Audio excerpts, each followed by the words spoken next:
The morning rush on New Geneva Station moved like a river of colors and sounds. Hundreds of different aliens walked through the wide corridors, their voices mixing together in a symphony that never stopped. Some had scales that caught the artificial sunlight, others had fur that changed colors as they moved. A few floated above the ground, while others walked on 6 or 8 legs. Dr. Zelenara had seen it all in her 15 years running the best animal clinic in this part of the galaxy.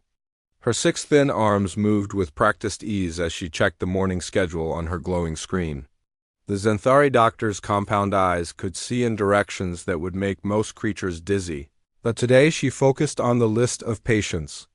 Waiting for her, a Corellian merchant was bringing his pet singing crystals for their monthly tuning.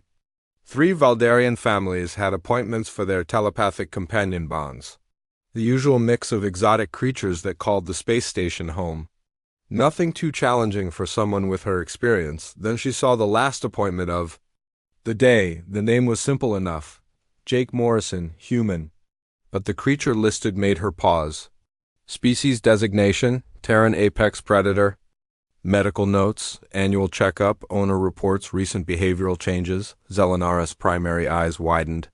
Her secondary arm stopped moving over the keyboard. In all her years of practice, she had never treated one of those.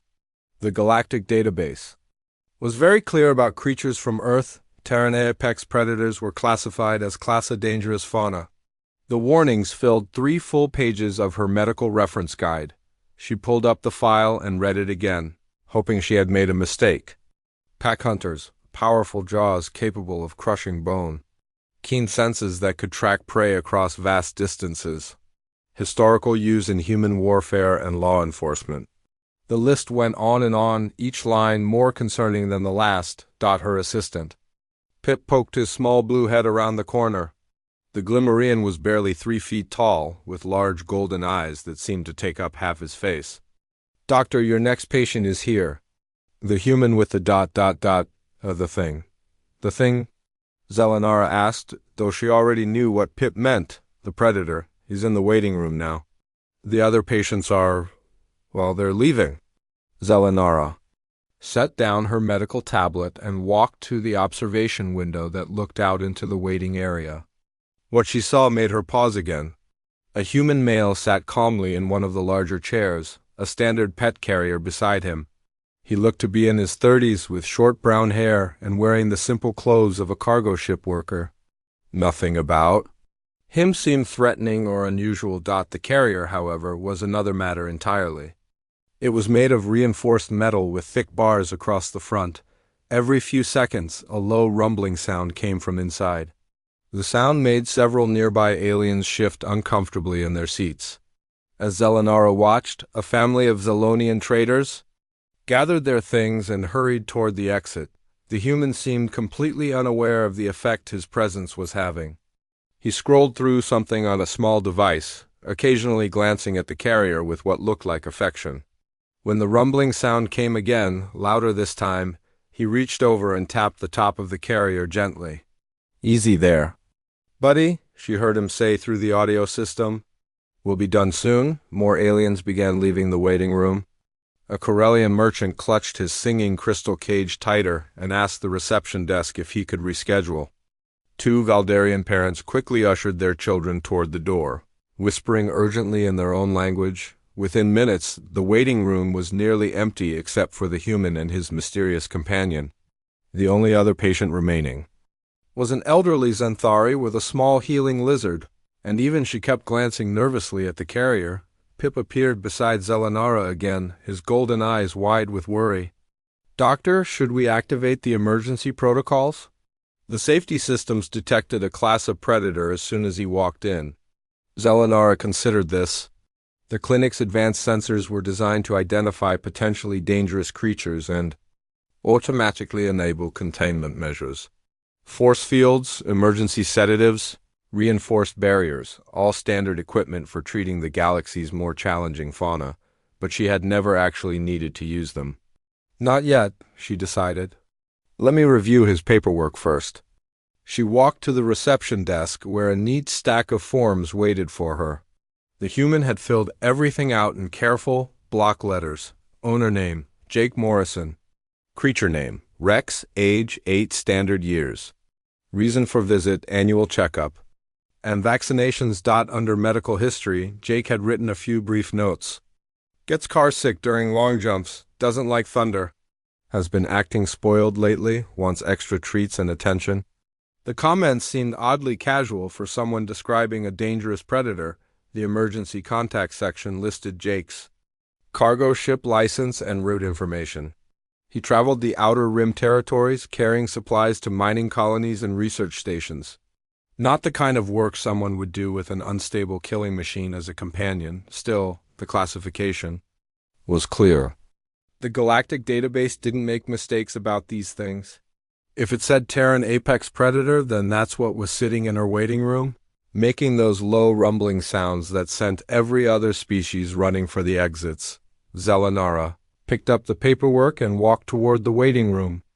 As she got closer, she could hear the sounds more clearly. Deep, rhythmic rumbles that seemed to come from somewhere in the predator's chest. Occasionally there was a scratching sound as if claws were moving against the metal floor of the carrier. Jake looked up as she approached. His face broke into a friendly smile that seemed genuine. You must be Dr. Zelenara. Thanks for squeezing us in on such short notice. Of course, Mr. Morrison. I understand this is Rex's first visit to our clinic? Yeah, we just started running routes through this sector. My usual vet is about 3 weeks away now, and Rex was due for his shots. Jake glanced at the carrier fondly. Plus he's been acting a bit strange lately. Thought it might be good to have someone take a look. Strange how, Zelenara wondered, but didn't ask. Instead, she gestured toward the examination rooms. If you'll follow me, we can get started. Jake stood and lifted the carrier easily, despite its obvious weight. As they walked, Zelenara noticed that he handled it carefully as if he was concerned about the comfort of whatever was inside rather than worried about it escaping. The examination room was one of her largest, designed for treating creatures up to the size of a small ship. Reinforced walls, emergency exits, and medical equipment that could handle anything from a Corellian crystal snake to a Valdarian mine bear. Pip was already there, having activated the room's safety protocols. Force field generators hummed quietly. In standby mode, Jake set the carrier down on the examination platform and began checking the latches. He might be a little nervous, he said conversationally. Rex doesn't like new places much, but he's usually pretty good about medical stuff. The rumbling from inside the carrier grew louder. Zelenara found herself taking a step back, her training kicking in automatically. Pip had retreated to the far corner of the room, near the emergency controls. Mr. Morrison, Zelenara began carefully, I want to make sure we handle this safely. The database lists Rex as a class of predator. Are there any specific precautions I should know about? Jake paused in his work with the latches and looked up at her with genuine surprise. Precautions? For Rex? He laughed, a warm sound that seemed oddly out of place given the circumstances. Doc, the only thing you need to worry about with Rex is him trying to lick your face off. He's friendly to a fault. This was not what Zelenara had expected to hear about a creature capable of taking down prey 3 times its size. Dr. Zelenara watched Jake work with the carrier latches and tried to make sense of what she was seeing. Every piece of training she had received about dangerous creatures told her to be careful. The galactic medical protocols were clear about class of predators? Yet this human seemed more concerned about his companion's comfort than about containing a deadly animal. Pip, please prepare the reinforced examination table, she said, keeping her voice steady. Her assistant nodded quickly and began setting up the special platform they used for their most challenging patients. The table could hold creatures weighing up to 2 tons and had built-in restraint fields if needed. The scratching sounds from inside the carrier grew louder. Whatever was in there was definitely moving around, probably eager to get out. Zelenara activated her medical scanner and pointed it toward the carrier. The readings made her pause again. The creature inside showed elevated heart rate and breathing, patterns that suggested excitement rather than aggression. Still, she had learned not to trust first impressions when dealing with Predators. Jake finished checking the latches and looked around the room. Wow, this is quite a setup you have here. Rex is going to love all this space to move around. He noticed Pip cowering near the emergency controls and frowned slightly. Hey there, little guy. Don't worry, Rex is really gentle. He loves meeting new people. Pip's golden eyes grew even wider. The small Glimmerian had read the same database entries that Zelenara had. The idea that a Terran apex predator loved meeting new people sounded like the beginning of a horror story. Mr. Morrison, Zelenara said carefully, perhaps you could. Tell me more about Rex's recent behavior changes. You mentioned he's been acting spoiled? Oh, that, Jake laughed and shook his head. He's been demanding extra treats, wanting to sleep on my bunk instead of his own bed, that sort of thing. Last week he actually refused to eat his regular food until I gave him some of my dinner. And he's been following me around the ship more than usual, like he doesn't want to let me out of his sight. To Zelenara, this sounded like a predator asserting dominance over its supposed owner. The behavior patterns matched several case studies she had read about creatures that were preparing to challenge their handlers. But Jake seemed to find it amusing rather than concerning. Has he shown any signs of aggression? She asked. Aggression? Jake looked genuinely confused. Rex? No way. The most aggressive thing he does is steal socks from the laundry pile. Although, I guess he did growl at that Corellian trader last month, but that guy was trying to cheat me on a cargo deal. Rex has always been a good judge of character. The rumbling from the carrier grew louder and more insistent. Zelenara could hear what sounded like claws scraping against metal. She moved closer to the emergency controls, just in case. I think he knows we're talking about him, Jake said with obvious affection. He hates being left out of conversations. Don't you, buddy? He tapped the top of the carrier again, and the rumbling changed to a different tone, almost like the creature was responding to his voice. Pip had now retreated behind a medical cabinet, only his large eyes visible above the edge. Doctor, he whispered urgently, the containment fields are ready? Should I activate them? Zelenara considered this. The smart thing to do would be to have all safety measures in place before releasing any class of predator. But something about Jake's complete lack of concern was making her curious. Either he was the most foolish human in the galaxy, or there was something about this situation that the database wasn't telling her. Not yet, she decided. But stay ready. Jake had finished his preparations and was now standing beside the carrier, with his hands on the main latch. Okay, Rex, time to come out and meet the nice doctor. Remember your manners, okay? The rumbling from inside grew even louder, accompanied by what sounded like excited breathing. Zelenara found herself holding her breath as Jake slowly lifted the latch. He might be a little excited, Jake warned. Rex loves getting out of the carrier. He thinks it means we're somewhere fun. The carrier door swung open with a soft click. For a moment, nothing happened. Then Zelenara heard the sound of movement inside, claws clicking against the metal floor. Her compound eyes focused on the dark opening, ready to see the fearsome predator that had cleared her waiting room. What emerged was not what she expected. A golden-colored head poked out of the carrier, followed by two bright brown eyes that looked around the room with obvious curiosity. The creature that stepped onto the examination platform was about 3 feet tall at the shoulder, with a thick coat of golden fur and a long tail that was moving back and forth in a steady rhythm. Zelenara stared. This was the terrible Terran, apex predator that had sent every other patient running from her clinic. The creature looked friendly, its mouth was open, showing teeth that were certainly sharp, but its expression seemed almost like it was smiling. The tail movement appeared to be a sign of happiness rather than agitation. There's my good boy, Jake said warmly, reaching out to pat the creature's head. Rex, this is Dr. Zelenara. She's going to make sure you're healthy. Rex looked directly at Zelenara, and she found herself studying his face. The eyes were intelligent, that much was clear. But instead of the cold calculation she expected from a predator, she saw something that looked remarkably like friendliness. The creature tilted, his head slightly as if he was studying her in return. He's curious about you, Jake explained. Rex always wants to know who he's meeting. He's very social. Social. Zelenara tried to process this information. According to the database, Terran apex predators were pack hunters, which technically made them social animals. But she had assumed this meant they were dangerous in groups. Not that they enjoyed meeting strangers. Rex took a few steps forward, his claws clicking on the examination table.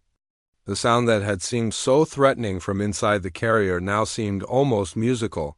His tail continued its rhythmic movement, and he made a soft sound that was completely different from the rumbling they had heard earlier.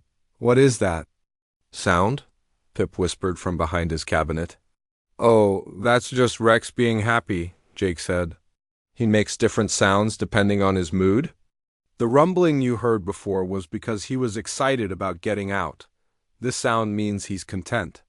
Rex had now moved close enough to the edge of the table that he could see Pip clearly. Instead of showing any predatory interest in the small alien, the creature tilted his head again and made another soft sound, almost like a question. "He's wondering why your assistant is hiding," Jake said, interpreting the sound. Rex doesn't understand why people are sometimes afraid of him. In his mind, everyone should want to be friends. Zelenara found herself taking a step closer to the examination table. Her scientific training was warring with her instincts.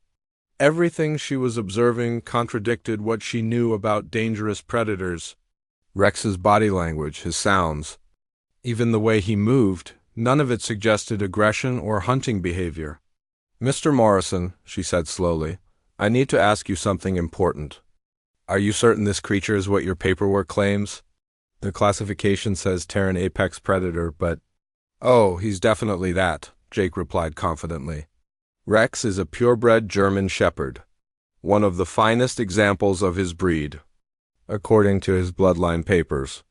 His ancestors were working dogs, police work, military service, search and rescue. The whole 9 yards. This information only confused Zelenara more.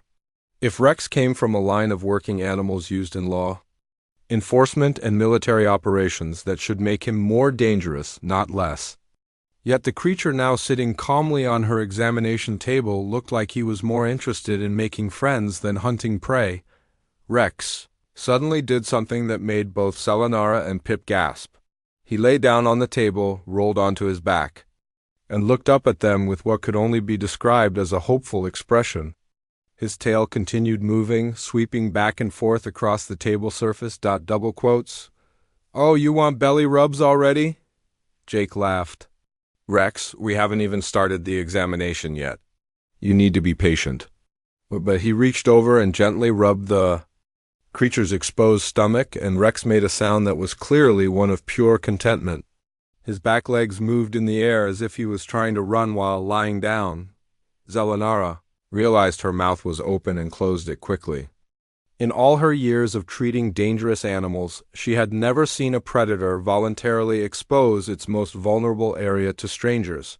The behavior was completely contrary to every survival instinct such a creature should possess. "I don't understand," she said finally. "This contradicts everything in the Galactic database about your species' apex predators." Jake looked up from where he was rubbing Rex's belly. "What exactly does the database say about dogs?" Jake's question hung in the air as Dr. Zelenara tried to organize her thoughts. She looked at Rex, who was still lying on his back with his tongue hanging out slightly, completely relaxed and happy. This was not matching anything she had read about Terran apex predators. "The database says quite a lot," she replied carefully, pulling up her holographic display. The information appeared in the air between them, glowing softly with official galactic seal marks. "According to our records, Terran canines are pack hunters with powerful jaws capable of crushing bone. They have enhanced senses that allow them to track prey across great distances. The file notes their historical use in human warfare and law enforcement activities." Jake listened to this with growing amusement. Rex had rolled back over and was now sitting politely, watching the conversation with intelligent eyes. His tail continued its steady movement across the examination table.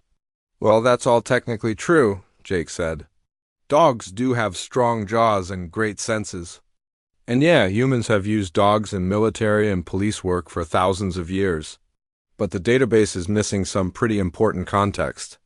Zelenara highlighted another section of the file. It also mentions pack behavior and coordinated hunting strategies.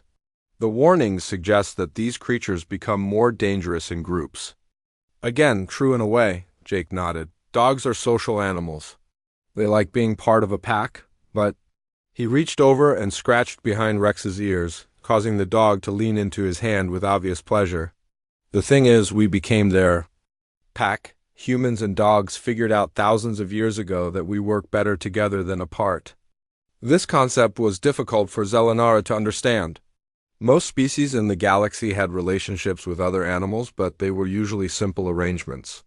Predator and prey, or sometimes symbiotic partnerships where both species got something useful from the arrangement. But Jake was describing something that sounded much deeper than that. Pip had emerged slightly from behind his cabinet, though he still looked ready to dive back into hiding at any moment. "Doctor," he whispered, "it's still displaying classic stalking behavior." Zelenara looked where Pip was pointing. Rex had noticed a small medical instrument that had rolled across the floor when Pip was setting up equipment. The dog was watching it intently, his body perfectly still except for his eyes, which tracked the object's movement as air currents in the room made it shift slightly. "See?" Pip continued. "The focused attention, the absolute stillness, the way its eyes lock onto the target. Those are textbook predator behaviors." Jake followed their gaze and laughed. "Oh, that Rex loves chasing things that move. It's just play behavior, though." To demonstrate, he picked up the instrument and tossed it gently across the room. "Rex, fetch." What happened next made both aliens step backward in alarm. Rex immediately sprang into action, his powerful muscles propelling him off the examination table with fluid grace. He moved across the room with incredible speed and precision, his paws barely making a sound on the metal floor. Within seconds, he had reached the instrument and scooped it up in his jaws. "See? Perfect predatory response," Pip squeaked. "It's going to destroy the evidence of its kill." But Rex didn't destroy anything. Instead, he trotted back to Jake with obvious pride, the medical instrument held gently in his mouth. His tail was wagging even faster now, and his whole body seemed to vibrate with excitement. He sat in front of Jake and carefully placed the instrument at his feet, then looked up expectantly. "Good boy, Rex," Jake praised, patting the dog's head enthusiastically. "Such a good fetch. You're the best dog in the galaxy, aren't you?" Rex's response to this praise was to wiggle his entire body with joy and make happy panting sounds. He picked up the instrument again and offered it to Jake, clearly wanting to repeat the game. Zelenara stared at this interaction, trying to process what she was seeing. The predatory behavior Pip had identified was real. Rex had indeed stalked, chased, and captured his target with impressive skill. But instead of consuming his prey or defending it from rivals, he had brought it back to his human and was now asking to play the game again. "I don't understand," she said. "Why would a predator willingly give up its catch? That goes against every survival instinct." "Because it's not hunting," Jake explained patiently. "It's playing. Rex doesn't see that instrument as prey, he sees it as a toy. The whole point of the game is to bring it back so we can play again. Watch this." He took the instrument and threw it in a different direction. Once again, Rex bounded after it with enthusiasm, caught it perfectly, and brought it back unharmed. But the speed, the precision, the way he moved... Zelenara was struggling to reconcile what she had witnessed with her understanding of predator behavior. "Oh, Rex is definitely fast and coordinated," Jake agreed. "His breed was developed for herding sheep and protecting livestock. They needed to be quick and smart to do that job well. But being good at something doesn't mean you use those skills for hunting. Rex uses his speed and agility for playing games, following commands, and taking care of his family." "His family?" Pip asked, finally stepping completely out from behind the cabinet. "Me," Jake said simply. "As far as Rex is concerned, I'm his pack leader and his responsibility.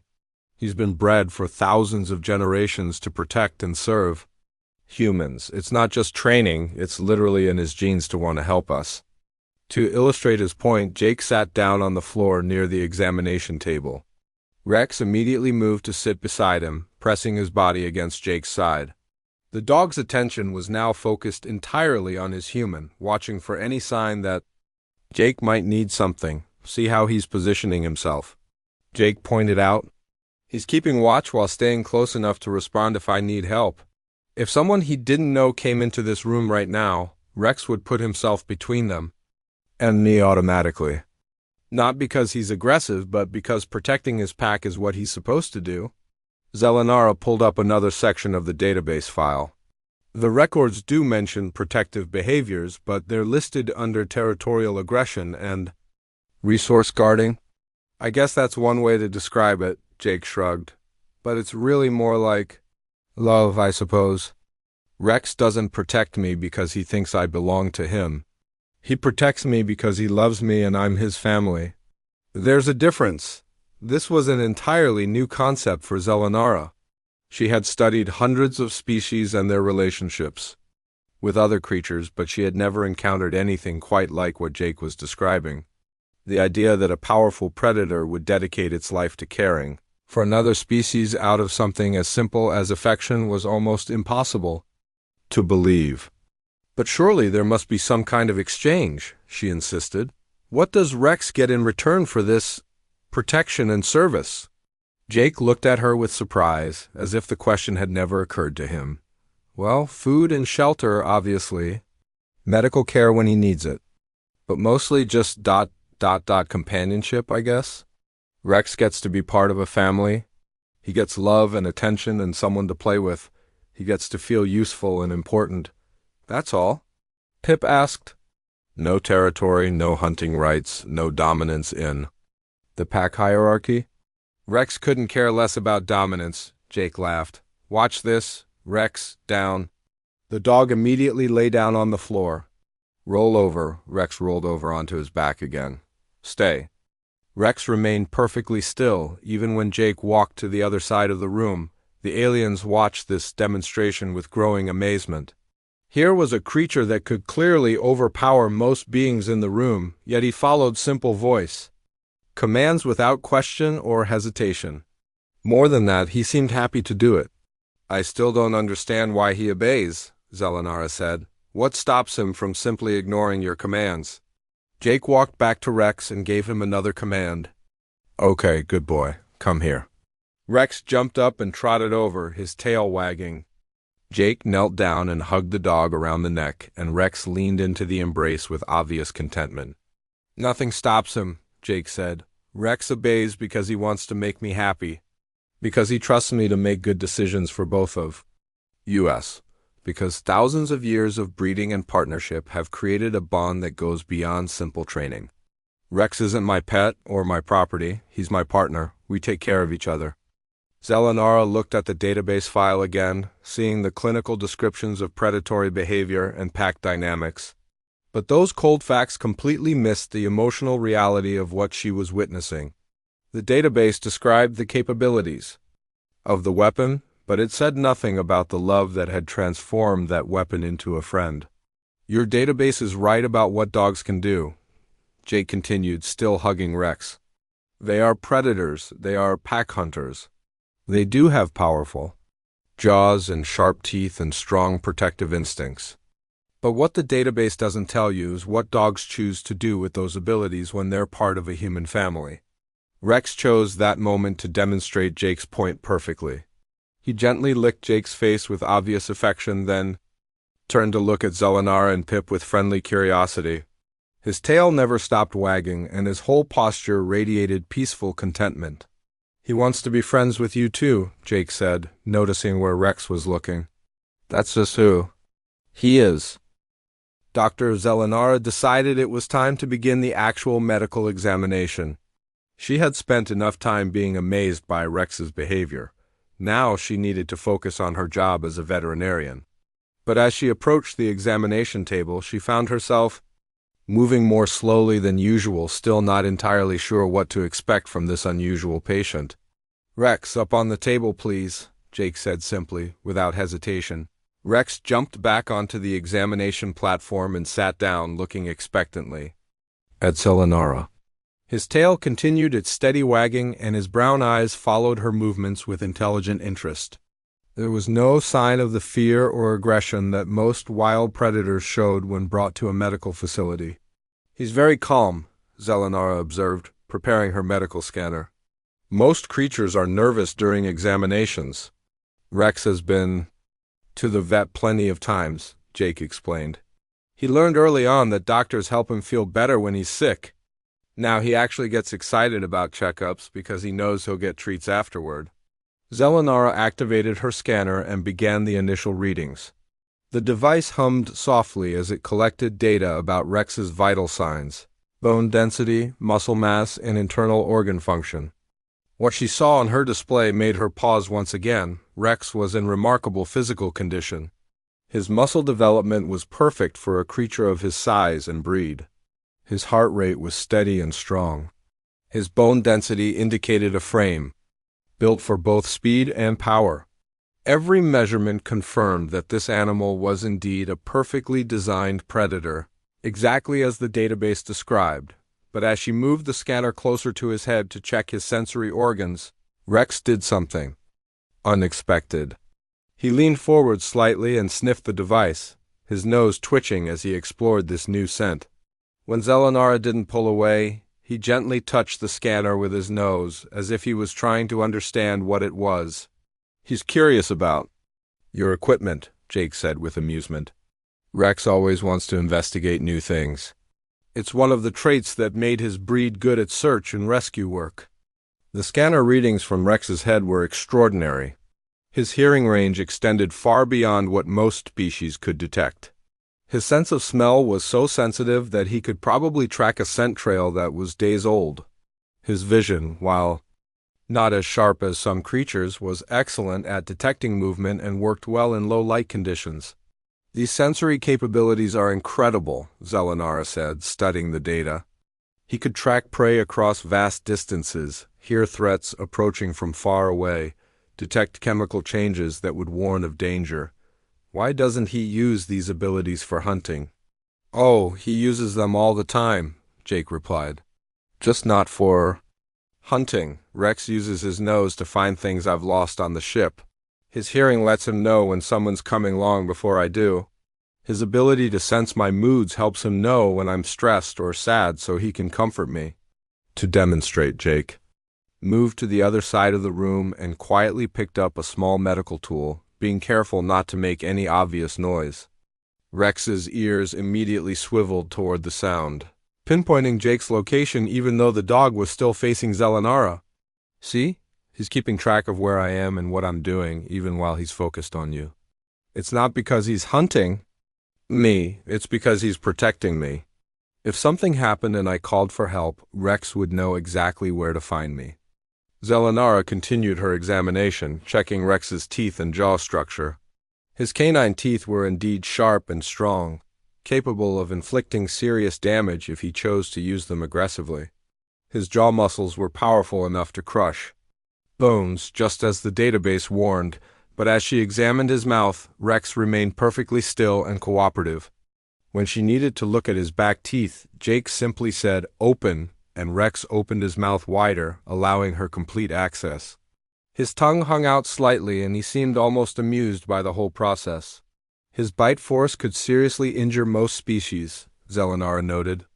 "Probably," Jake agreed. "But Rex controls that strength incredibly well. Watch this." He held out his hand toward Rex. "Gentle." Rex immediately took Jake's hand in his mouth, being so careful that his teeth barely touched the skin.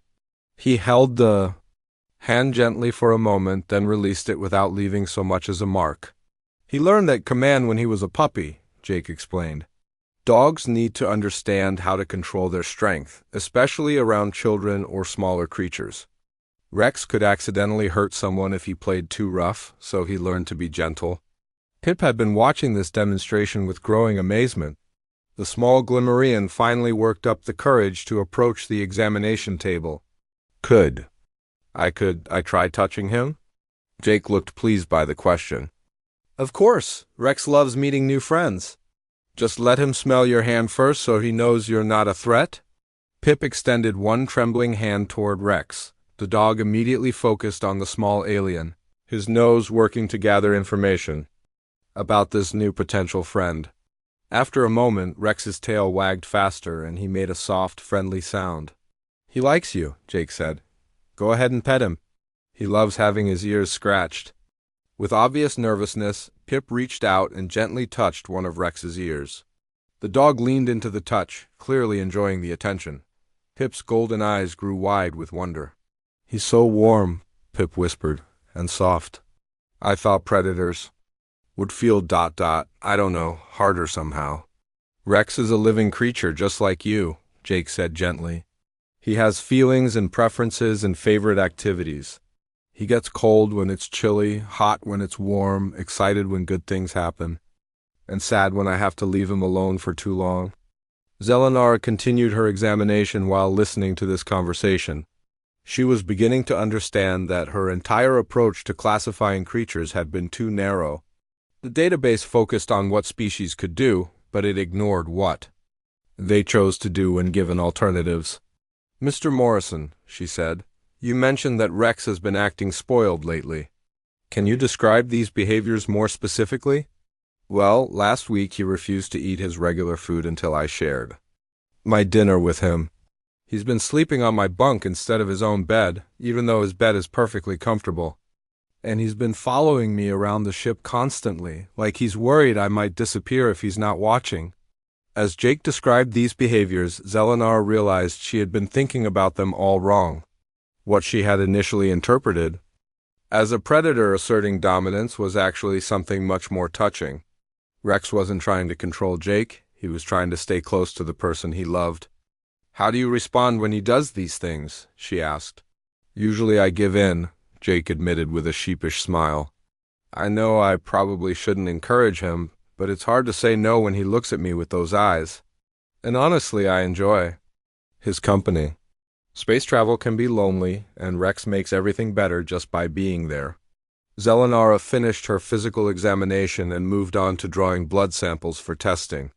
This was usually the most stressful part of any medical checkup for wild animals. But when she approached Rex with the needle, he simply sat still and allowed her to work. "Doesn't this hurt him?" Pip asked, watching the procedure with concern. "A little," Jake said. "But Rex trusts Dr. Zelenara to help him, so he stays calm. Plus, he knows he'll get extra treats later for being such a good patient."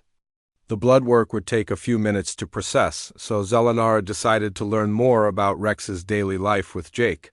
"What does a typical day look like for you two?" "Well, Rex wakes up every morning and checks to make sure I'm okay," Jake began. "Then we have breakfast together. He gets his food, I get mine, and he always tries to convince me to share. After that, he follows me around while I do my morning ship checks. He's actually pretty helpful with that part." "Helpful how?" "Rex can smell gas leaks or electrical problems before my instruments detect them. His hearing picks up mechanical issues that I might miss. A few months ago, he alerted me to a coolant leak that could have been serious if we hadn't caught it. Early, he literally saved our lives." This information fascinated Zelenara. Rex was using his predatory senses not to hunt, but to protect his human companion from danger. His superior abilities were being applied to tasks that benefited both of them. "During the day, Rex keeps me company while I work," Jake continued. "Sometimes he naps in the cargo bay while I load or unload freight. Sometimes he sits with me in the cockpit during long jumps. When we're docked at stations like this one, he loves going for walks and meeting new people." "He enjoys meeting strangers?" Zelenara asked. "Rex thinks everyone is a potential friend until proven otherwise. It's one of his best qualities, though it can be problematic when we encounter species that are afraid of him." The blood test results appeared on Zelenara's screen, showing that Rex was in perfect health. All his levels were exactly where they should be for a creature of his age and size. The only unusual finding was slightly elevated stress hormones, which made sense given that he was in an unfamiliar environment.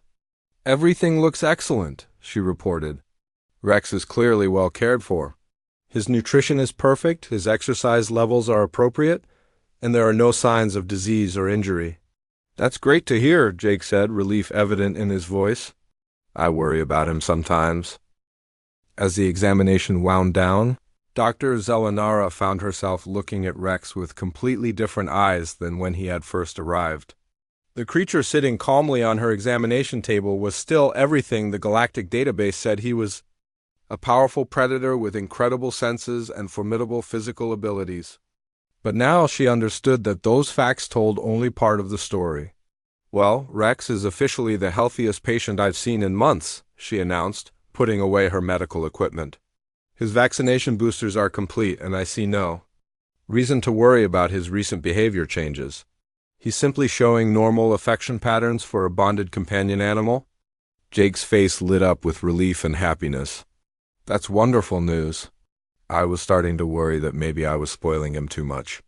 "A little spoiling never hurt anyone," Zelenara said, surprising herself with how easily the words came.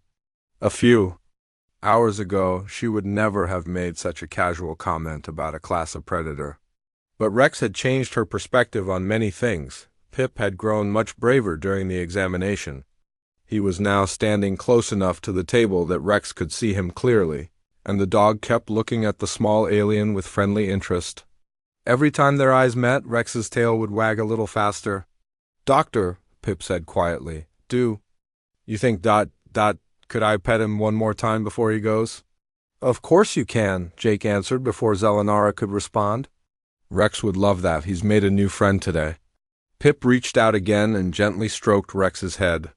The dog closed his eyes and leaned into the touch, making a soft sound of contentment. "He really does seem to enjoy this," Pip marveled. "I thought predators only cared about hunting and eating." "That's the thing about dogs," Jake explained. "They do care about hunting and eating, but they care about a lot of other things too. Rex cares about being loved, about having a job to do, about playing games, about meeting new friends. He's a complex individual with his own personality and preferences." Zelenara watched this interaction and realized that her entire understanding of predator behavior had been too simple. She had always thought of dangerous creatures in terms of what they might do to other species, but she had never considered what they might choose to do when given options beyond survival. "Mr. Morrison," she said, "can I ask you something? How did humans first discover that these predators could become companions?" Jake thought about this question while he prepared Rex's carrier for the journey home. "Well, the relationship goes back thousands of years to when humans were still living in caves and hunting with simple tools. Back then, wolves, Rex's ancestors, were competing with humans for food and territory." "That sounds like it would create conflict, not friendship," Zelenara observed. "It did at first. But some humans noticed that wolves had skills we needed: better senses, pack hunting strategies, the ability to track prey over long distances. And some wolves noticed that humans had skills they could use too: tools, fire, the ability to plan ahead." Rex had finished his post-examination exploration of the room and was now sitting beside Jake's feet, looking up at his human with obvious adoration. His presence seemed to calm Jake, and Jake's presence clearly made Rex happy. "So, they started working together?" Pip asked. "Gradually, yes. It probably began with wolves following human hunting parties to scavenge leftover kills. But eventually some humans started deliberately feeding wolves, and some wolves started helping humans hunt. Over many generations, this partnership grew stronger." Zelenara tried to imagine this process. Two different species, both predators, finding ways to cooperate instead of compete. It was remarkable when she thought about it. But how did they go from working partners to this? She gestured at Rex, who was now leaning against Jake's leg with his eyes half closed in contentment. "Love," Jake said simply. "Humans started caring about individual wolves as more than just useful tools. We gave them names, worried about their health, mourned when they died, and the wolves responded to that care by becoming more loyal, more protective, more attached to their human families. Over thousands of years, we bred the wolves that were most friendly, most loyal, most eager to please. We selected for intelligence and trainability and the desire to work with humans. Eventually, we created hundreds of different breeds, each One designed for specific jobs, but all of them sharing that basic drive to be part of a human family. Rex chose that moment to demonstrate Jake's point by rolling over and exposing his belly again, looking hopeful for more attention. Jake obliged, rubbing the dog's stomach while Rex wiggled with happiness. Even now, after all those generations of breeding, Rex still has all the instincts and abilities of his Volf ancestors, Jake continued. He could hunt if he needed to. He could defend territory if threatened. He could survive in the wild if he had to. But he chooses not to do those things because he has something better, a family. This concept was still difficult for Zelenara to fully grasp. In her experience, most species relationships were based on mutual benefit or necessity. But what Jake was describing sounded like something much deeper and more complex. Do all humans have these companion predators? She asked. Not all, but many do. Dogs are just one example, though they're probably the most common. Humans have formed similar bonds with cats, horses, birds, and lots of other species. We seem to have a talent for making friends with creatures that other species consider dangerous or impossible to work with. Zelenara thought about this information. If humans could transform apex predators into loving companions, what did that say about human nature? What kind of species had such a gift for building bridges between different forms of life? I think I'm beginning to understand why humans have such an unusual reputation in the galaxy, she said slowly. What do you mean? Jake asked. Other species see humans as unpredictable, sometimes dangerous, but also strangely trustworthy. Now, I think I know why. Any species that can turn predators into family members through nothing but patience and love must have remarkable emotional capabilities. Jake looked pleased by this observation. Humans do tend to see potential friends where others see threats. It doesn't always work out, but when it does, the results can be pretty amazing. Rex had gotten back to his feet and was now exploring the examination room one last time, sniffing corners and investigating interesting scents. But he never wandered far from Jake, always keeping his human in sight. I have to admit, Zelenara said, when I saw your appointment on my schedule this morning, I was terrified. I spent an hour reading emergency protocols for handling dangerous predators. And now? Jake asked with a smile. Now, I'm wondering if I could convince my clinic administrator to approve Rex as a therapy animal for our more anxious patients. His presence is remarkably calming. This suggestion made Jake laugh. Rex would love that job. He's always been good with creatures that are scared or hurt.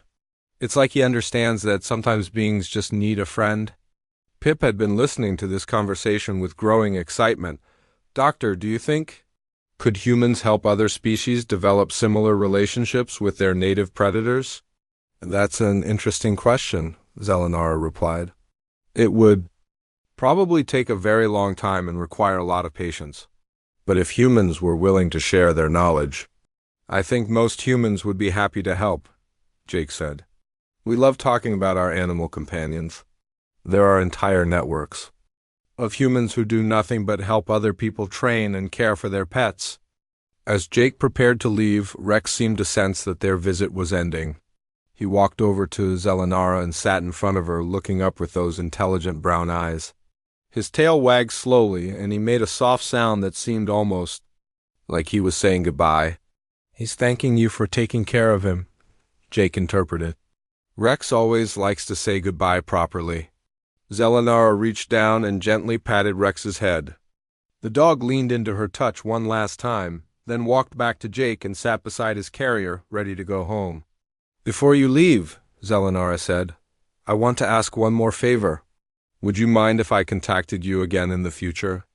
I'd like to learn more about human-animal relationships. For research purposes. Of course, Jake replied. Rex and I travel this route regularly.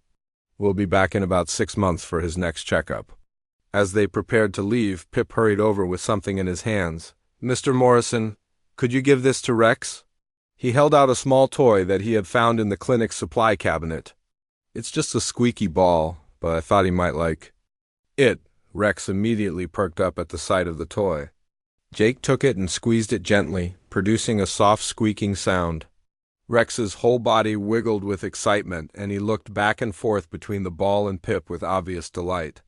"What do you say, Rex?" Jake asked. Rex walked over to Pip and gently licked the small alien's hand, his tail wagging furiously.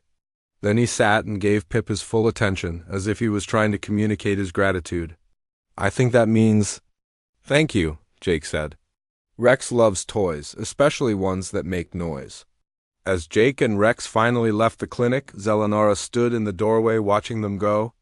Other beings in the corridor gave them a wide berth, still seeing only the dangerous predator that the database described. But Zelenara now saw something different.